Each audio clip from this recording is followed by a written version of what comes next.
To start using Apple Pay on your iPhone, you will need to set it up first. Begin by opening the Wallet app, which is a pre-installed app on your iPhone. If you cannot find the Wallet app on your home screen, you can swipe down from the middle of the screen and type Wallet in the search bar to find it. Once you have opened the Wallet app, tap the plus sign in the top right corner to start the process of adding a credit or debit card. You will be asked to position your card in the camera viewfinder to capture the card information, or you can choose to enter the card details manually.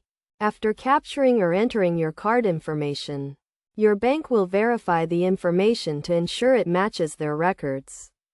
You may be asked to provide additional verification, such as a phone call or a text message, to confirm that you are the owner of the card. Once your card has been verified, you will be asked to agree to the terms and conditions of using Apple Pay.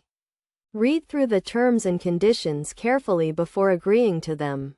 With your card added to the Wallet app, you can now use Apple Pay to make purchases in stores, online, and in apps. To make a purchase in a store, hold your iPhone near the contactless payment terminal and authenticate the transaction with your face, fingerprint, or passcode. When making a purchase online or in an app, select Apple Pay as the payment method and authenticate the transaction with your face, fingerprint, or passcode. To get the most out of Apple Pay, make sure to keep your iPhone and the Wallet app up to date, and always use strong security measures such as a passcode or Face ID to protect your device.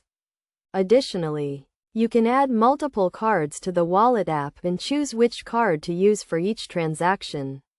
You can also remove a card from the Wallet app at any time if you no longer want to use it with Apple Pay. By following these steps and best practices, you can start using Apple Pay on your iPhone and take advantage of the convenience and security it offers.